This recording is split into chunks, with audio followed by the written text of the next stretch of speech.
इसलिए हर बिल पर बोलना, ये सदन के अंदर बीएससी के सभी लोगों ने बैठकर तय किया है। तो आप संक्षिप्त अपनी बात कहें असदुद्दीन ओवैसी जी। जी शुक्रिया मोहतरम स्पीकर साहब। मैं इस बिल की मुखालिफत में खड़ा हूं, ये मेरा कंसिस्टेंट अप्रोच है। तीसरी मर्तबा मैं इसकी मुखालिफत में खड़ा हूं और इंशाअल्लाह जब तक जिंदगी बाकी रहेंगी इस बिल की मुखालिफत करता रहूंगा।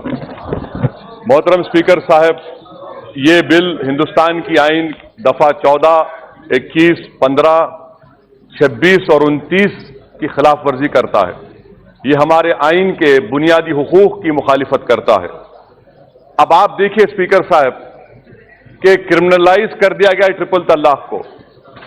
मैं पूछना चाहता हूं कि भाई, जब सुप्रीम कोर्ट ने होमोसेक्सुअलिटी को डीक्रिमिनलाइज कर दिया, अडल्ट्री को डीक्रिमिनलाइज कर दिया और आप ट्रिपल तलाक को क्रिमिनलाइज कर रहे हैं, वाकई में आप नया हिंदुस्तान बनाने जा रहे हैं। मैं मुबारकबाद देता हूं आपको। कि चौथी बात कि सर, सुप्रीम कोर्ट ने कहा, यह बिल भी कहता है कि अगर किसी मुसलमान गलती से अपनी बीवी को 3 बार तलाक कहता है तो तब भी शादी नहीं टूटती। ये बिल में कह रहे हैं आप, सुप्रीम कोर्ट भी कह रहा है कि शादी नहीं टूटती। यहां पर जितने ऐवान में अराकीन हैं, मैं उनको बताना चाह रहा हूं सर कि इस्लाम में 9 किस्म के तलाक हैं, जिसमें एक ही ट्रिपल तलाक है। और होता क्या है कि अगर किसी मुसलमान ने कह दिया 3 मरतबा एक साथ, आप ये औरतों के खिलाफ क्यों है सर? इसलिए है कि वो मुस्लिम मर्द पे आप तो केस बुक करेंगे, वो जाके पुलिस से कहा कि नहीं सर मैंने 3 नहीं 1 कहा। अब इस्लाम में यह है कि 3 महीने के बाद तलाक हो जाती है। आप उस मर्द को मौका दे रहे हैं, उस औरत पर जुल्म कर रहे हैं इस तरह का कानून बनाकर। यह इसलिए कह रहा हूं कि यह मुस्लिम खवातीन के खिलाफ यह कानून है। चौथी बात sir, burden of proof. Sir, burden of proof कौन उस मर्द के घर से कोर्ट में जाकर उस कमजोर जिसके खिलाफ जुल्म किया गया उसके तायद में खड़ा रहेगा? बर्डन ऑफ प्रूफ आप औरत पे डाल रहे हैं। मुबारक आपको, ये आपकी वाकई में अच्छी सोच है। और सर, आप शौहर को गिरफ्तार करेंगे, जेल में डालेंगे। जेल में डालने के बाद क्या कोई शौहर जेल में बैठकर मेंटेनेंस देगा? अच्छा, फिर अगर कोर्ट ने फैसला लिया कि उसको हम 3 साल की सजा दे देते हैं, तो क्यों वो औरत 3 साल तक उस शादी में रहे? ये औरतों पर जुल्म नहीं है कि जेल में बैठा रहे और औरत उसके इंतजार में बैठा रहे और 3 साल के बाद जब वो जेल से निकलेगा तो औरत ये कहे कि बहाओ फूल बरसाओ मेरा महबूब आया है?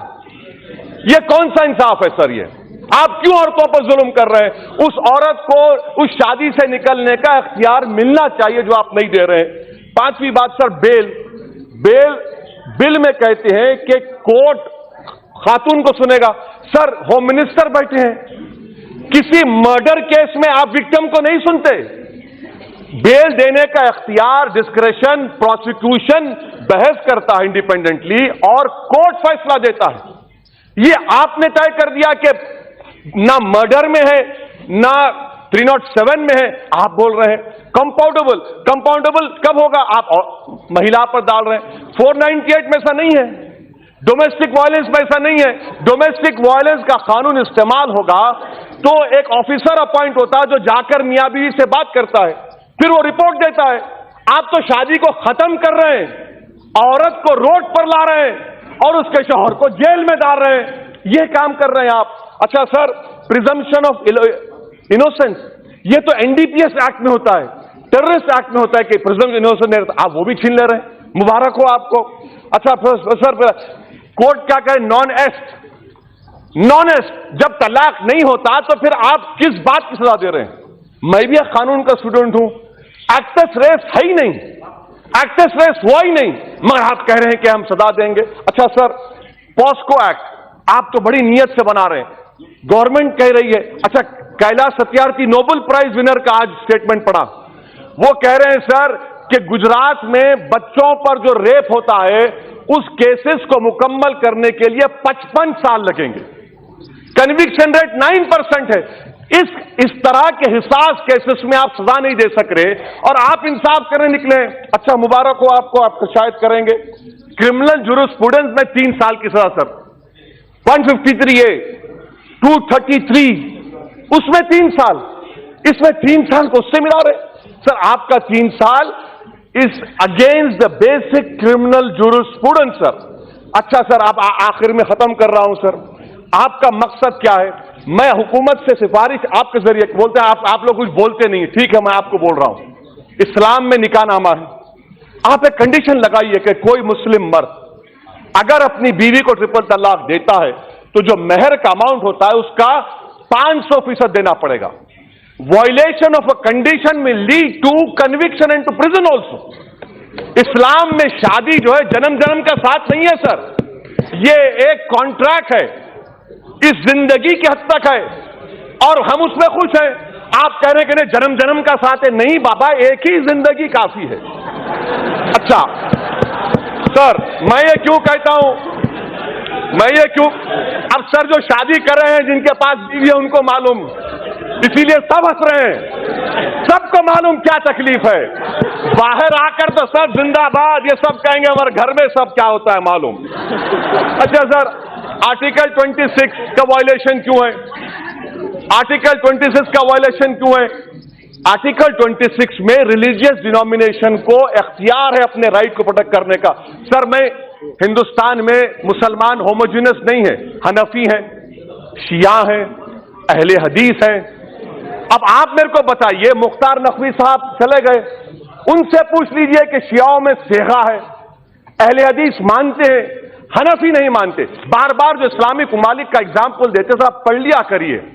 अल्जीरिया में शाफाई है, केरला में शाफाई है, ईरान में शिया है, तो सर ये गलत तरीका है और हमको इस्लामिक ममालिक से मत मिलाइए वरना रेडिकलिज्म बढ़ेगा। मत मिलाइए हमको इस्लामिक ममालिक से मतलब नहीं, हमको हिंदुस्तान से, भारत से मतलब है। अच्छा सर, मैं आपको बता रहा हूं सर, अब आप देखिए सर, ये सरकार की नीयत देखिए, साफ नीयत। मी टू जब मूवमेंट चला, ग्रुप ऑफ मिनिस्टर्स की रिपोर्ट कहां गई? आपने ग्रुप ऑफ मिनिस्टर्स को डिसबैंड कर दिया, आपने अपने एमपी के खिलाफ एक्शन नहीं लिया। ये आपकी महिलाओं से मोहब्बत, मुबारक हो आपको।